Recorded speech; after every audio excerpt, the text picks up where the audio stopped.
I promise this will be my last Star Trek parallel. But when we were talking about the Tiny Dancer Russian episode, that reminded me of something else that WKRP has in common with Star Trek, which is the recycling of guest stars.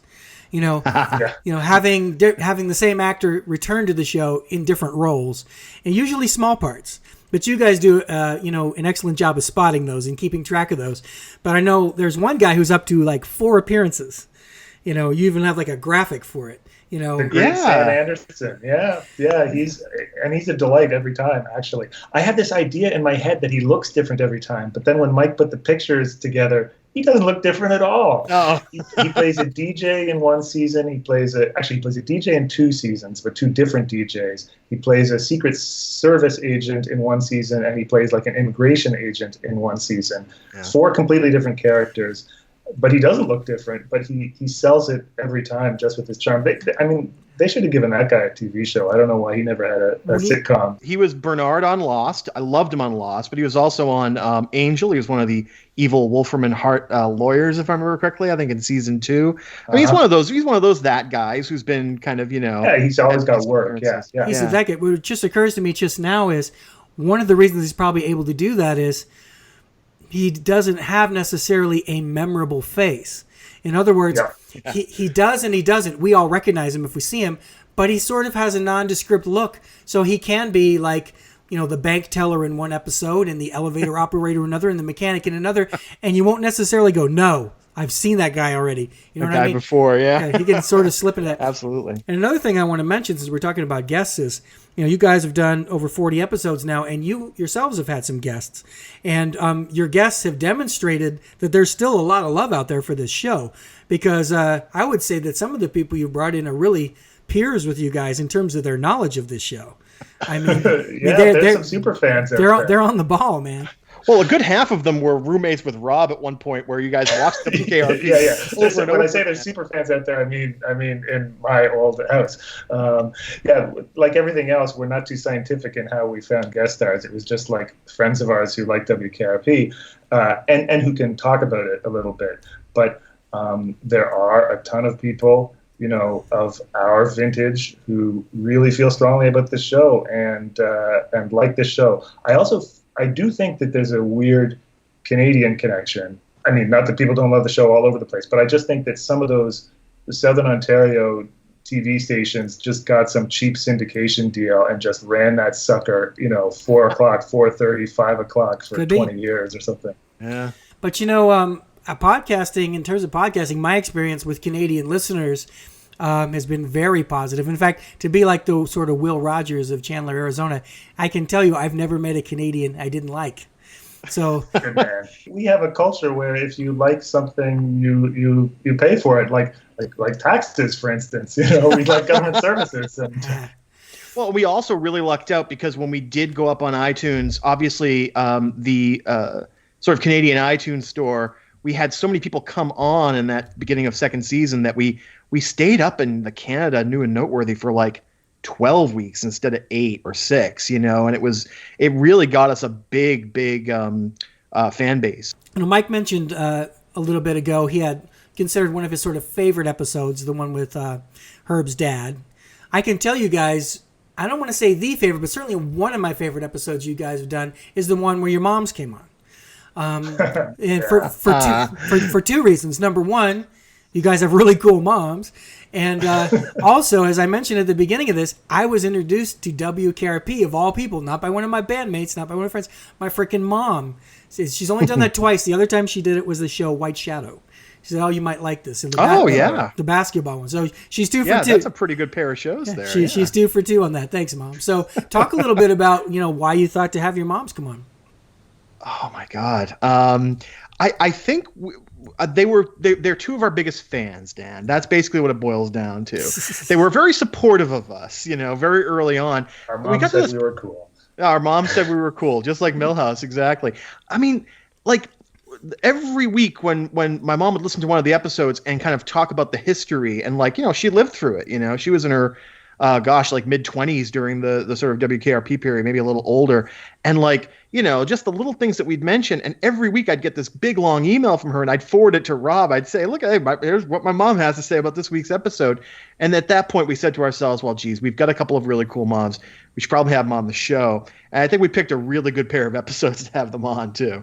Because we were talking about Mama Carlson, yeah. But I mean, you reach a certain age. You reach the age that Mike and I are at, and you're at, Dan. And I think you realize that older folks are the best storytellers. They're the most interesting people to talk to. When you're 20, you don't want to talk to somebody who's north of 40. But then you realize that, I mean, if you're a millennial podcaster out there, here's it. That's a secret. You want a deep well of content, call your mom.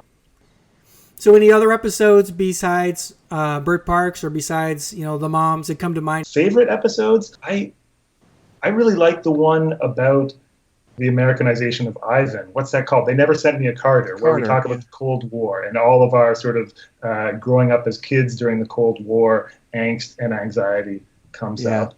I really like the episode we did on two very good episodes of WKRP, Frog Story and Venus and the Man. That was good. My friend Mandy Leach came on, and we talked a lot about sort of like, she's a teacher, she's an psychologist, she has a lot of experience with sort of talking about these issues of the environment and education, and it was right after the election. We were all pretty bummed, and it was just, I don't know, it was a really good set of topics to talk about at that point. It helped keep me positive, and I really think it was again, the episodes of WKRP were so good that it really made a good podcast episode. Rob, do you happen to know if any of your students listen to the podcast? I do not force it on anyone. I do have one of my graduate students, my very first PhD student to complete her PhD. She listens to it, and Anna Zuschlag, and she's come up once or twice on the podcast. She gave me a wonderful gift, which is a framed publicity photo of Gordon Jump from the premiere of WKRP. So I put it up in my office without any explanation. And these undergraduates, 19-year-olds come in and wonder if it's my grandfather or my father or some old history professor who used to have the office. It does not, it flies over their head. But then every now and then we do run into some, millennial or younger who, says they like the podcast, and that's this weird, crazy gift. I can see two sides of it. One, it relates to history and it's interesting and it's something you're proud of. But the other is, do you really want your students to necessarily know more about you than what you want to project in the classrooms? Yeah.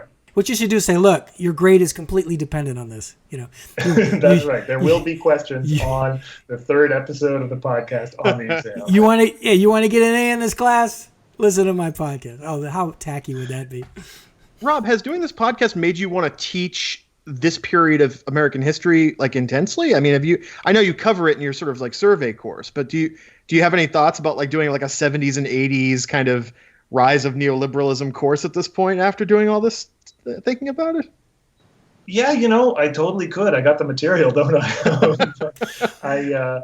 I revamped. I do teach the sort of a straight U.S. survey course, and I completely revamped the 70s, one of the 70s lectures this time around. I wrote a new long set of lectures. It was really about New York in the 70s and the city in the 70s, and Bob Moses and Jane Jacobs and Ford to City Drop Dead. Ford to City Drop Dead, the blackout in 1977, the rise of hip hop and in the Bronx. So not directly WKRP, but definitely scratching my 70s itch. And my 80s lecture is looking a little threadbare, so maybe I got to do that next time around. Well, here's the thing we need to talk about. I mentioned that there's 4 seasons of WKRP. You've completed 3. As we record this, you've done 41 episodes. You've just cracked into season 4. Yep. WKRP was brought back. There was the new WKRP. Was that the 80s or the 90s? Are you guys going? That was the early 90s. WKRP was in the 90s. Are you going to include that as canon and do it on the show? Or are you going to stop where classic WKRP stops? Or can you reveal that at this time? Well, I can reveal that we're not going to do the new WKRP because we did do our April Fool's episode this year, where we just decided to take a random episode of the new WKRP and cover it as if we were doing the new WKRP all along. Again, more sort of high concept humor from Rob and Mike. It wasn't as bad as I remembered it, but it was pretty bad. I mean, I don't think I'd want to spend another 20 or so podcast episodes going through those 2 seasons of the new WKRP. It doesn't hold up in the same way. I don't think it like Mike said, it wasn't as wretched as we kind of thought it was going to be because it's remembered so poorly, but it just didn't have the meat on its bones to support talking about it at the length that we like to talk about. The 90s is an interesting time. I'm sure, maybe there's something else one could dive into, but the way to get at it is probably not the new WKRP. Well, guys, I really appreciate the time. Let's make sure everybody has your website. It's holdmyorderterribledresser.com. And, of course, you guys are on social media. You got your Facebook. I believe you guys are on Twitter. Yep. Hold My Order WKRP on Twitter. You can find us on all the major sort of podcast syndication networks. Right. We don't have that much competition, so if you search for WKRP podcast, you'll probably find us. But holdmyorderterribledresser.com. So thank you, Mike. Thank you, Rob. Thanks, Dan. Thank you, Dan. Thanks so much. Thanks for being a friend of the podcast from early days. This is great fun to come on here and talk. Yeah, thanks very much. Let's do it again because I know you guys have other interests. So let's. I have to do 52 of these a year, so let's not make this. In fact, let's have you come on again when Olivia's here. That would be great. Kicking and Screaming, tell her that movie meant a lot to me. I came out the year that I graduated from university, and it cut close to home. It's one of her personal favorites, and we haven't gone in depth with that one. So let's make a point of doing that. And we do thank Olivia, and we hope she's doing well on her film. And hi, Olivia, I know you're listening. Of course, thank you for listening, everybody. See you next week. Bye-bye. The copter seems to be circling the parking area now. I guess it's looking for a place to land. No, something just came out of the back of the helicopter. It's a dark object. Perhaps a skydiver plummeting to the earth from only 2,000 feet into the air. Second to the third. There's no parachutes yet. Skydivers. I can't tell just yet what they are, but... Oh, my God, they're talking! Oh, Johnny, can you get this? Oh, they're crashing to the earth right in front of our eyes! One just went through the windshield of a parked car! Johnny, this is terrible. The cars running around, pushing each other. Oh, my goodness! Oh, the humanity! Oh, people are running about. The turkeys are hitting the ground like sacks of wet cement. I don't know how much longer the crowd is running for their lives. I think I'm going to step inside. I can't stay out here and watch this any longer. No, I can't go in there. Children are searching for their mothers, and not since the Hindenburg tragedy has there been anything like this. I don't know how much longer I can hold my position here, Johnny. The crowd... Les, are you there? Les isn't there. Thanks for that on-the-spot report, Les. For those of you who just tuned in, the Pinedale Shopping Mall has just been bombed with live turkey. Film at 11.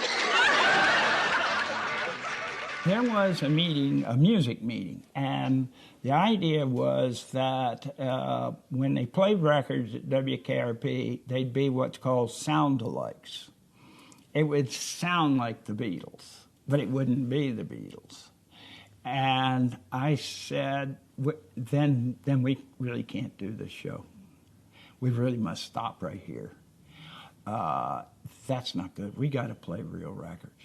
So, well, that's going to cost money. And I said, no, we got to do that. And so we looked into it, and actually I could buy what was called a needle down, where maybe I could get 17 seconds of Pink Floyd for $3,000. And if I use like two pops like that, that's $6,000. My cast wasn't making a lot of money. I wasn't either at the time, you know. I mean, we were blessed, don't get me wrong, but not crazy money. And that came a little later, but I was able to get these real records on, and I think it made the show. And in fact, there came a time in our second or third year, there was a strike, a Writers Guild strike, as I recall. And so when we went back on the air, we were literally shooting shows that were going to be on in like 10 days or 12 days. It was that tight. And by then, the record companies were treating WKRP as if we were like a radio station. Guys were showing up and giving me, they brought in, some stand-up poster. Well, I'd take it down and put it on the set, and then the band would see, oh, my God, we're on, I was doing product placement just for the hell of it, bands that I like. So I started getting all this stuff, and in fact, we actually broke some records on KRP. It was the first time they were heard. By then, I was letting Howard pick the old kind of rock and roll Pink Floyd stuff, and Tim was picking the Commodores and all the kind of black rhythm and blues and all. The station in general was anti-disco. As a matter of fact, we made fun of disco every time we got a chance. But they were really picking it, and some records were heard first on KRP. But we, groups like Journey, we couldn't afford the Stones or the Beatles or Michael Jackson, but we had everybody else. And this became a huge financial problem years later because the show was just going great guns in syndication. And I was getting a lovely check every August, which made me feel like, I think I'll leave L.A. and go live on a farm in Virginia with my lovely children. And then the rights to the music had to be renewed. And that $3,000 needle down now, they wanted $103,000 for it. So that was the end of WKRP syndication. But I can't say I would have done it any other way. But suddenly we just disappeared. 20th Century Fox acquired the MTM library. I think they were the third owner. And they decided that they could make money selling the first season. But they had Lonnie and Howard and Tim and me. We went to New York, went on the Today Show, did a bunch of interviews afterwards, but I could tell DJs were calling in. We were doing these interviews that would then be live on various radio stations, and they said, hey, you know how badly these shows have been cut up? And I said, not really, I hadn't looked. And they said, it's a mess. So I knew it wasn't going to sell, and it didn't. And so 20th Century didn't go on with the second, third, or fourth year. I was very disappointed because I shared in the profits of these things. And also, I loved the show, but in that order. Anyway, when the Shout Factory, they were able to keep most of the original music because their negotiation wasn't to play it on a cable or network. It was just on CDs. And these guys also at the Shout Factory are old music guys, and they knew how to make contracts, and they were interested. At 20th Century, nobody really wanted to put any effort into it. So God bless the Shout Factory.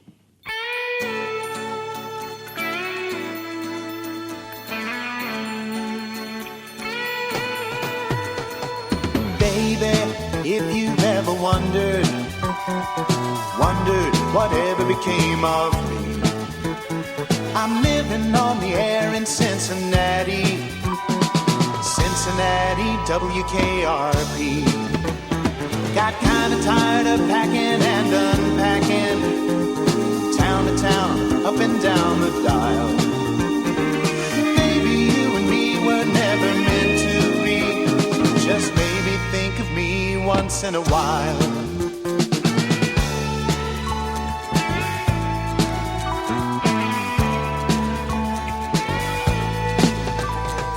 Heading up that highway, leaving you behind, hardest thing I ever had to do.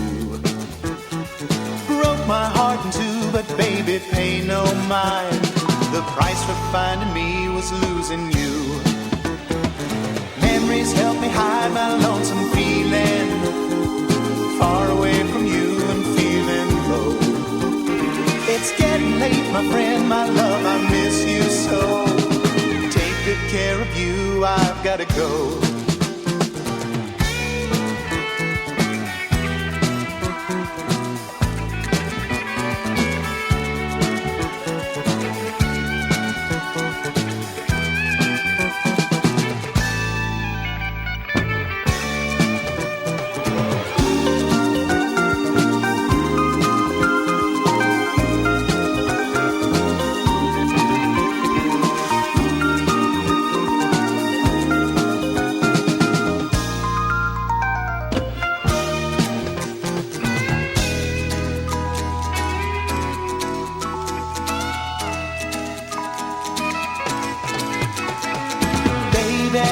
If you've ever wondered